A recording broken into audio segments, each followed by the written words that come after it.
Hi, so we have a lovely weather, 70-degree Fahrenheit, and we're not going to talk about an awesome topic. Dry, a little bit dry. I don't like it, not my favorite, but I know a lot about it, and it is dental insurance in the United States.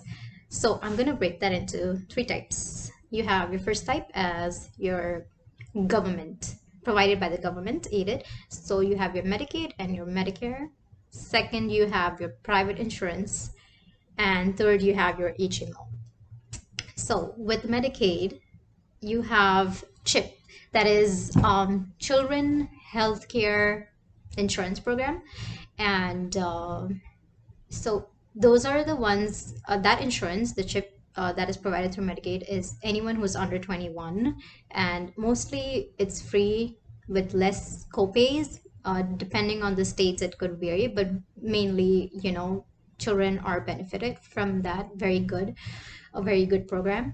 And adults who were over the age of 21, they have Medicaid, and their coverage and benefits are completely going to vary according to the states.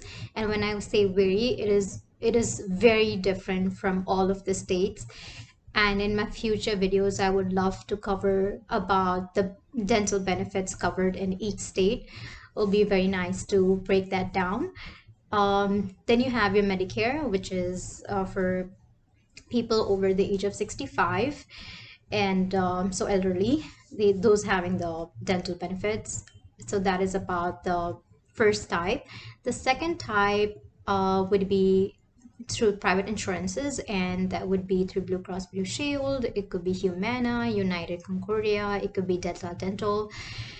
And not to mention that these big private insurances do provide like Medicaid plans too. So Blue Cross Blue Shield could partner up with DentaQuest, which is one of the Medicaid programs, and they could be like, okay, Aetna could also be providing some insurance with the Medicaid.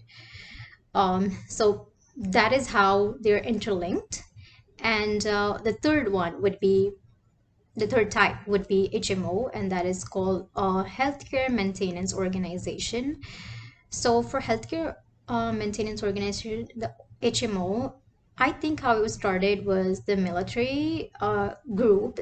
They wanted to see, like, their personals, like the huge amount of military personals who wanted to have the dental treatments, and they told that if you go see at this hospital, so they're seeing dental providers at a particular hospital, um, those dentists would be having, like, on an amount of good amount of copay, depending on the number of people that they see. And this is just an example. And I also think it's definitely true for the history of how the HMO started. And so it's just like, how many people are you seeing together?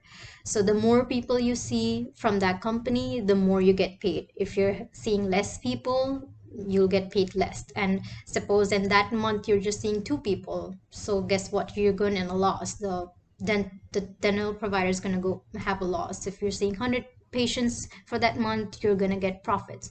So that model does not work very good nowadays. So I would just be focusing on Medicaid and private insurances. So with more Medicaid information, I would say the type of programs, like you could see, is DataQuest, Aetna involved. There are just so many depending on the state that you live in.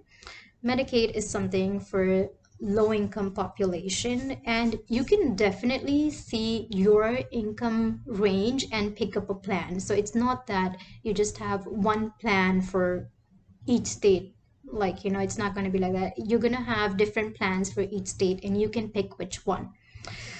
So definitely to enroll on that, and depending on the state and the premiums that you want to pay, you can enroll into a plan. Just Google, and I would still go more into each state, which website you should go into if you want to enroll for your plan. And if you're a dentist, you can see the breakdown of those plans. but I would say it is your best bet and your cheapest. I think is the cheapest option for getting your dental benefits. That is more guaranteed. Like, you know, you that is your cheapest option. And I have few words that I wanted to go over. Before that, there's some terminologies I want to go over. But before that, I want to say that when you're seeing your Medicaid, you want to see, and this is for adults, like if you're seeing your Medicaid and you know there's a lot of problems that are going around, you want to see that if your exams are covered, that is your periodic examination, your bite wings, your PAs, that means your x-rays are covered, your cleanings are covered, your extractions are covered, fillings, restoration. You want to see if your root canals are covered for your front teeth and your back teeth. Your crowns are covered for your front teeth and your back teeth. So with these procedures, it's called a good amount of procedures that are covered already. So that's technically a good insurance. And what happens is, um, I want to go into like the breakdown of the some specific words because your yearly max is not going to cover so much. So that's why you want to pick up a good plan. So depending on your private or Medicaid, you want to see what your copay is. Your copay is something that you pay additionally, depending on the procedure you get done. It could vary, like, sometimes you would have your cleanings which are covered at 100%. That means you're not paying them anything extra because it's 100%. Your fillings, it could be 80% coverage, so 20% is your copay. For just for example, I'm saying 100 for a filling. It's not 100, it's definitely more than that. But then $80 is covered by the insurance and $20 you're going to pay for that filling. And crowns, 50%. Crowns, let's say it's 500, 250, the insurance is going to pay, you're going to go ahead and pay the other 250, right? That's the first thing. The second one would be your deductible. Deductible is your amount of pay that like mostly it's like 25, 50, 100, 150. I don't think anything's more than that. But with those deductibles, you pay that deductible first before you start using your benefits.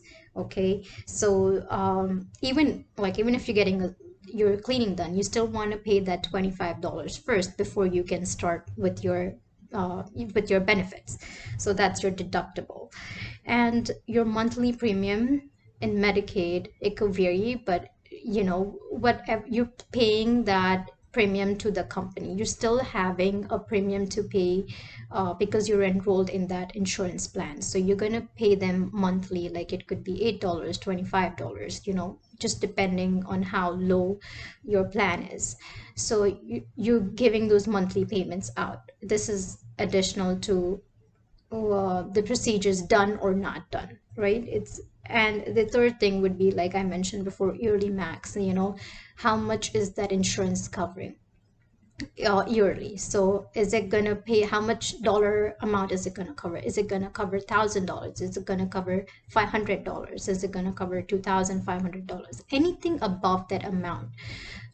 So if I say 650 is the yearly max for some state, and if I go to another state and it has an yearly max of 1,000, well, that state's insurance having 1,000 as a yearly max is a nicer plan, depending if all the procedures are covered or not. That means you're getting your cleaning done, your crowns done, and if you need more dentures, like dentures, 560 is per arch, so 1,000 is for both your arches, and it's just going to go over the yearly max, so you're still going to pay additional. So you definitely want to see your yearly max. And these all terms can be linked to your private insurances too. It's just that the private insurances will be having a higher yearly max than the Medicaid that the state, or the government can provide. So that's something to consider when you are definitely enrolling for your plans. And I think I am going to wrap it up with this, and I will try to break it down through the state, just trying to cover up what is covered in each state. And if you're interested in If you want to know more about anything about dental insurances, please let me know. And that is it. Bye.